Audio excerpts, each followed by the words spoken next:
Chapter 7.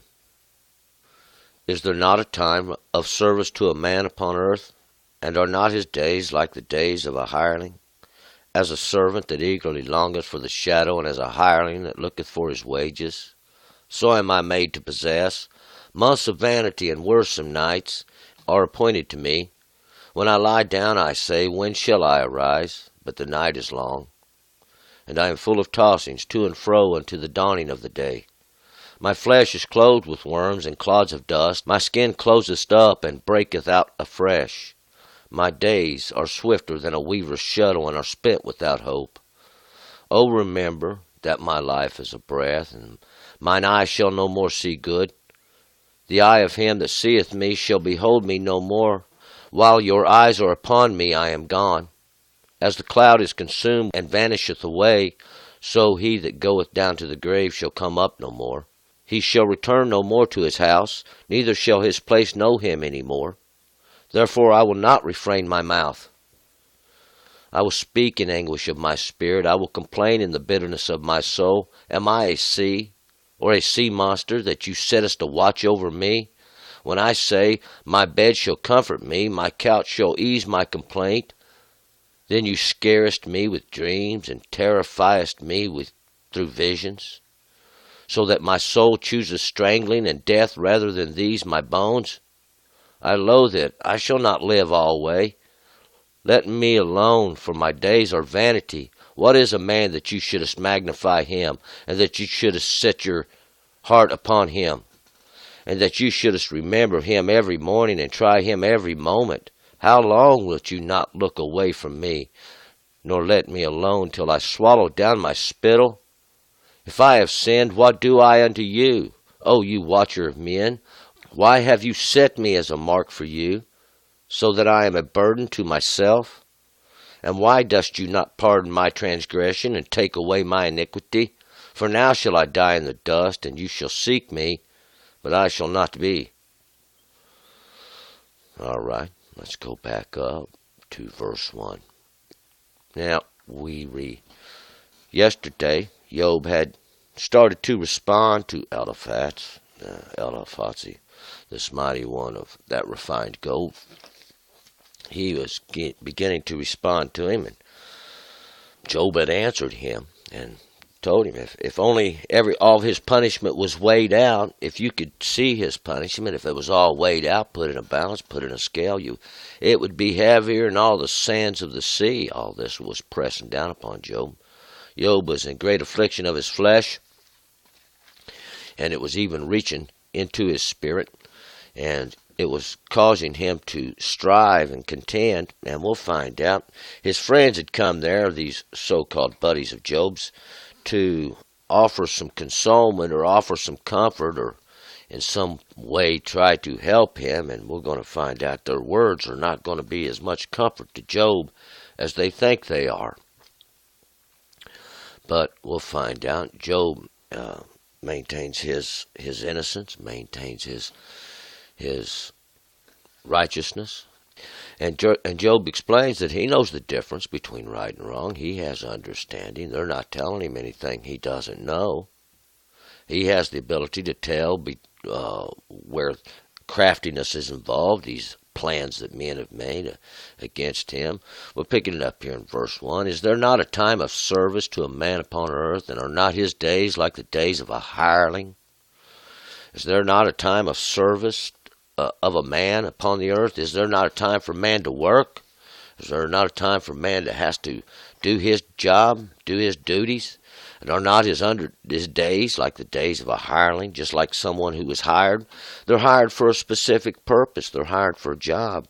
They may be hired to shear the sheep. They may be hired to bring in the harvest.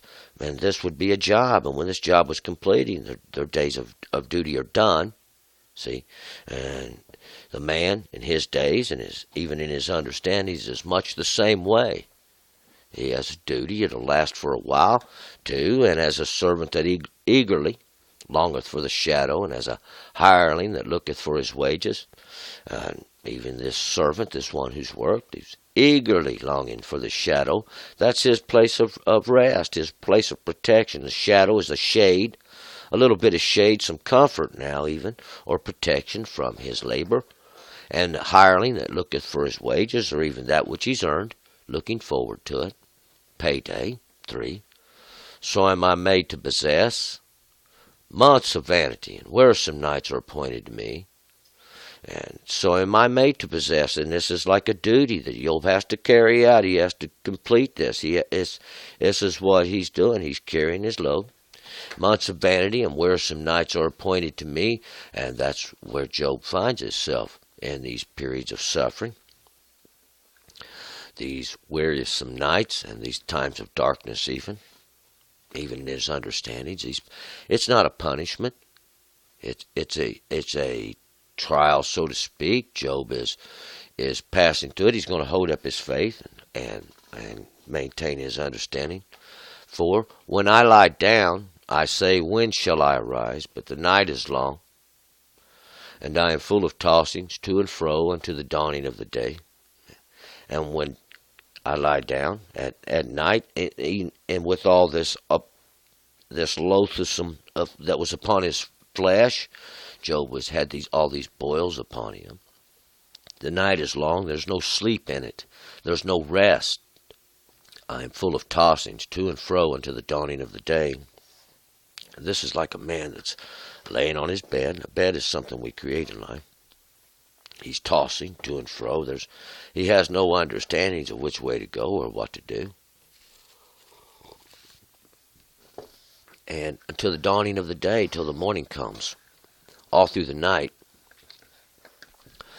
5. My flesh is clothed with worms and clods of dust. My skin closeth up and breaketh out afresh. My flesh is clothed with worms and clods. This worms and clods here of dust would be this worms that's exalted. It's raised up, and then what it is this infections that was in his flesh. These clods of dust is where that which is oozed out is gathered upon that which was powdered upon it. This dust that was upon it until it turns into clods. And this skin that closes up, it heals up and it breaks out anew. We'll find out these are like giant sores upon the flesh. My days are swifter than a weaver's shuttle, and are spent without hope. My days are swifter than a weaver's shuttle. If you see a weaver's shuttle working back and forth, it's tossed to from one side, grabbed, thrown back through the other side, and switching it back and forth each time. And it's a rapid work. And this would be the way Job is comparing his days, or even his understandings are passing before everything. Job considers everything as he sits and suffers. And we'll see these that have come up to help him. We'll find out in the end. There are 4 there. 7. Oh, remember that my life is breath. Mine eye shall no more see good. Remember that my life is just a breath. It only lasts for a moment. Mine eye shall no more see this good, or to perceive or understand these things that are good. Even everything that Job had done in his life, all the goodness of it is going to go away. It's like a breath, like one moment in time. We'll find out God's eternal, and when we base our life up against God's, it's just a moment. 8. The eye of him that seeth me shall behold me no more. While your eyes are upon me, I am gone. The eye of him that sees me shall behold me no more. And when my days are gone, the ones that used to see me, all these that used to know me, she ain't going to see me no more. I'm going to be gone. And your eyes, these are those that was sitting there before him, are upon me. I am gone. Just like y'all sitting here looking at me. While you're sitting here looking at me, I'm being consumed away, even in my days. 9. As the cloud is consumed and vanishes away, so he that goeth down to the grave shall come up no more. Just like you watch the clouds, and they are consumed, they change and move and go away, so he goes to the grave shall come up no more. These that go to the grave, just like they go away, and they'll not return. They're gone. 10. He shall return no more to his house, neither shall his place know him any more. He shall return no more to his house, that place where he abides. He's gone. Neither shall his place know him no more. And everybody's got their place, this place where they are remembered. That's what's known as your place. See, and on the Sabbath, you're supposed to be in your place. This would be to know your place. 11. Therefore I will not refrain my mouth, because this Job's days are passing by. His life is going by quickly, and he's sitting here in all of this suffering, even the suffering that's of the flesh. He's not going to hold back what he's got to say. He's going to speak his mind. I will speak in anguish of my spirit. I will complain in the bitterness of my soul. And I will speak in the anguish of my spirit, even the anguish of my understanding. And I will complain in the bitterness of the soul, the oppression and this of the flesh, which causes the soul's bitterness.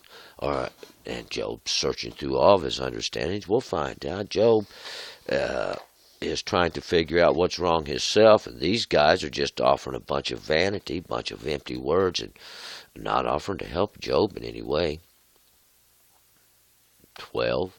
Am I a sea or a sea monster that you settest to watch over me? Am I a sea? Am I a great water? Am I a great understanding?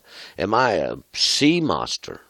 This one that destroys, that lives in the waters of the sea, or all these great understandings that men have, all these waters that have gathered, that you set us to watch over me, that you want to sit there and watch over me like I'm come to destroy. 13.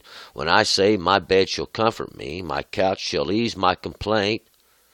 And now we're talking about that bed where Job's talking about that will comfort him, that place where he will lie out, stretch himself, his couch, that place of reclination, that place he's got to rest. He's made himself to rest, and he's come there to ease himself on it, or relax from his problems that he's having. 14.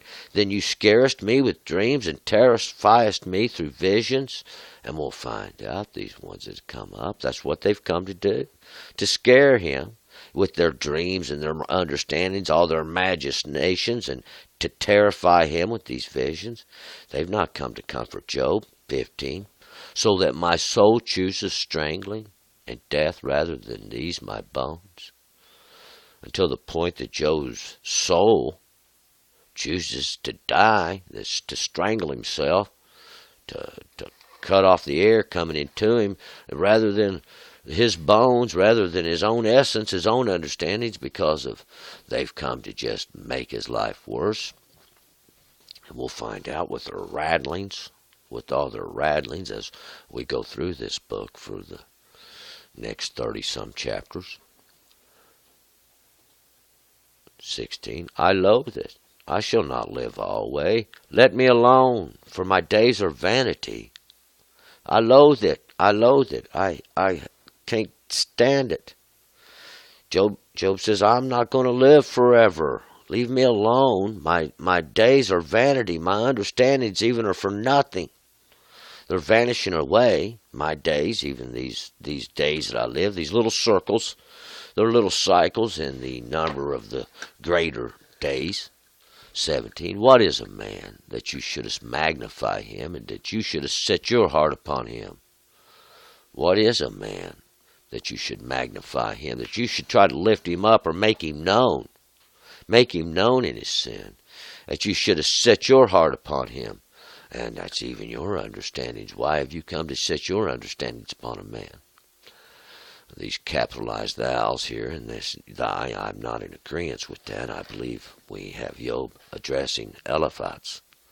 18. And you shouldest remember him every morning, and try him every morning, that you shouldest remember him every morning, try him every morning. Bring your understandings down and try to console him, try to make him feel better. Who assigned this to you? Who appointed this job to you? 19. How long wilt you not look away from me and let me alone, till I swallow down my spittle? How long wilt you not look away from me? How long are you going to sit here and look at me and watch over me and bother me? And are you not going to leave me alone till I swallow down my spit, till I die? 20. If I have sinned, what do I unto you, O you watcher of men? If I've sinned, now what is it unto you? And he's speaking to all these men that's sitting here around him. What is it unto you, you watchers of men? And that's what they were, these that watched over. They looked for any tragedy in it, any little thing, any little death, some sickness or something where they could run down, try to bring in their understandings, somehow try to win you, help you over, save you. Can they have that power? Why have you set me as a mark for you, so I am a burden to myself? Why do you set me as a mark to you, so that I'm a burden to myself, so that I'll add to my own burden? We'll find out. Job's not done nothing. 21. And why do you not pardon my transgression and take away mine iniquity? And why do you not pardon my transgression, take away my iniquity? Well, it's simple. It's not in the ability of men. See, God has the ability to forgive sin. God has the ability. Job's not sinned. There's no sin to forgive. And these men have brought down, they want to bring in all their understandings, trying to make Job think in some way he has sinned and just won't admit it. If we sin against God. We don't sin against man. We transgress the understanding of God, the law of God. We don't owe man an apology. It's God we would owe an apology. But there is no sin. For now shall I lie down in the dust, and you will seek me, but I shall not be. Now I'm going to die, for now shall I lie in the dust. That's what the dust was I created, the dust. From the dust I will return this flesh. And you will seek me, but I shall not be. They'll seek the flesh, they'll look for to console it, but it ain't going to be there no more. We're going to move forward, chapter 8. Turn and return.